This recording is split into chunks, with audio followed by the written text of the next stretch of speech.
Shalom sahabat Mitra Rema. Hari ini tanggal 8 Maret 2022 kita akan sama-sama mendengarkan firman Tuhan yang terambil dalam kitab Ayub 42 ayat yang kedua yang berkata demikian. Aku tahu bahwa engkau sanggup melakukan segala sesuatu dan tidak ada rencanamu yang gagal. Demikianlah firman Tuhan, dan firman ini akan sama-sama saudara dan saya renungkan di hari ini yang saya beri judul 5 tips rencana berhasil. Saudara yang saya kasihi dalam Tuhan Yesus Kristus, ayat tadi menegaskan bahwa tidak ada satu rencana Tuhan pun yang akan gagal dalam hidup saudara dan saya. Tapi kita perlu menyadari bahwa di dalam kehidupan ini ada banyak rencana yang sedang kita buat. Bahkan ada rencana-rencana lain di luar yang kita rencanakan. Seperti ada rencana manusia untuk kita, ada rencana kita untuk kita, ada rencana iblis untuk kita. Tapi ada rencana Tuhan juga untuk kita. Yang mau saya bahas hari ini adalah 5 tips rencana berhasil. Jadi kita akan mengabaikan rencana iblis bagi kita. Kita akan mengabaikan rencana manusia atas kita yang mungkin jahat terhadap kita. Tapi kita akan bahas hari ini 5 tips rencana kita dibuat berhasil oleh Tuhan. Yang pertama rencana kita harus sama persis dengan rencana Tuhan. Jika saudara dan saya punya rencana, dan jika kita mau rencana itu berhasil dan tidak gagal, rencana kita itu harus dicocokkan sama seri dengan rencana Tuhan atas kita. Maka itu pasti berhasil. Kalau enggak seri, kalau enggak sama, itu pasti akan gagal. Yesaya 55 ayat yang ke-8 berkata, rancanganmu bukanlah rancanganku, dan jalanku bukanlah jalanmu. Artinya Tuhan mau bilang begini, jika rencana yang saudara dan saya buat itu cocok dengan rencana Tuhan, Tuhan akan buat berhasil. Tapi kalau itu bertentangan dengan rencana Tuhan atas kita, Tuhan tidak akan izinkan itu berhasil. Karena itu percaya, mari lakukan yang pertama, cocokkan rencana kita dengan rencana Tuhan atas kita. Maka jika jika Tuhan deal dan Tuhan oke, maka rencana kita akan dibuat Tuhan berhasil. Yang kedua, tips yang kedua, rencana kita harus diputuskan final oleh Tuhan, bukan oleh kita. Amsal 19 ayat yang ke-22 intinya berkata di sana bahwa banyaklah rancangan di hati manusia, tapi Allah lah yang memutuskan dan melaksanakannya. Allah yang memutuskan itu terjadi. Karena itu ketika saudara dan saya punya rencana A, B, C, dan D, jangan takut. Berikan itu kepada Tuhan yang memutuskannya terakhir. Jika Tuhan sudah memutuskan untuk dikerjakan, kerjakan itu, maka dijamin rencana kita pasti dibuat Tuhan berhasil.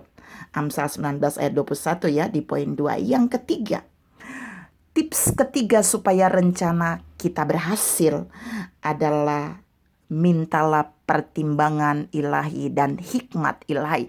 Pertimbangan dan hikmat ilahi harus saudara dan saya minta turun atas kita, supaya pertimbangan ilahi dan hikmat ilahi itu kita mulai kerjakan di dalam rencana-rencana yang kita buat.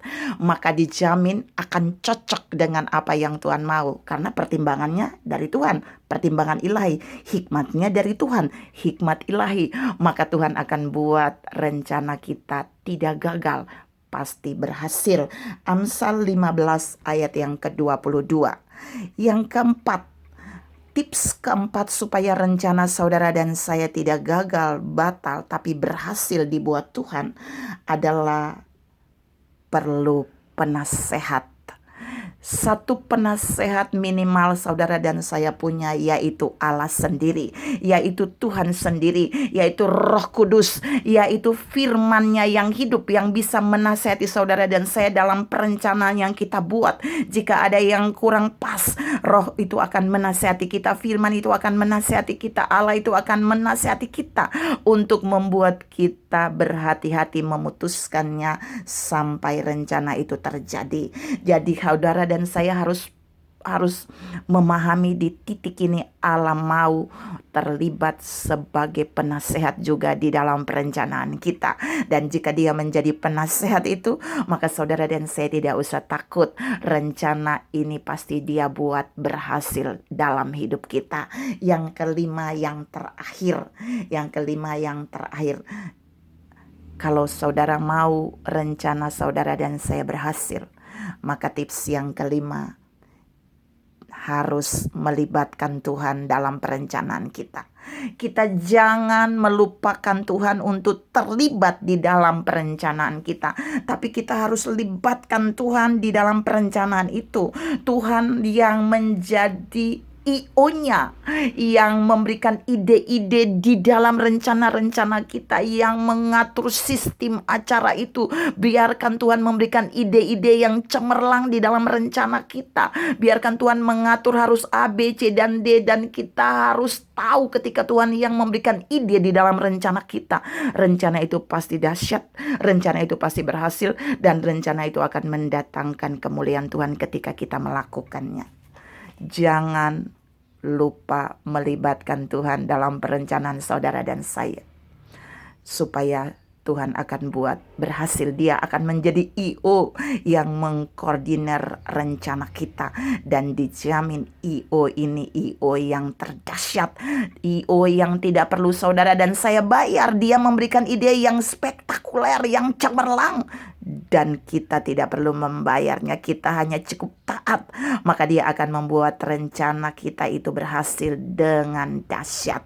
Saudara yang saya kasihi dalam Tuhan Yesus Kristus, mungkin hari-hari ini saudara dan saya sedang punya rencana di hari-hari depan, di minggu depan, di bulan depan, di tahun depan, dan di tahun-tahun berikutnya. Lakukan 5 tips ini, maka saudara pasti akan tahu rencana saudara anti gagal alias tidak akan gagal. Rencana saudara dan saya akan dibuat Tuhan berhasil. Karena apa? Karena kita melibatkan Tuhan menjadi IO di dalam perencanaan kita. Rencana kita sama dengan Tuhan. Tuhan adalah penasehat. Tuhan memberikan kita pertimbangan dan hikmat ilahi. Dan dijamin Tuhan terlibat di dalamnya. Tuhan memberkati saudara berlimpah. Salam memiliki rencana yang anti gagal dalam nama Yesus. Amin.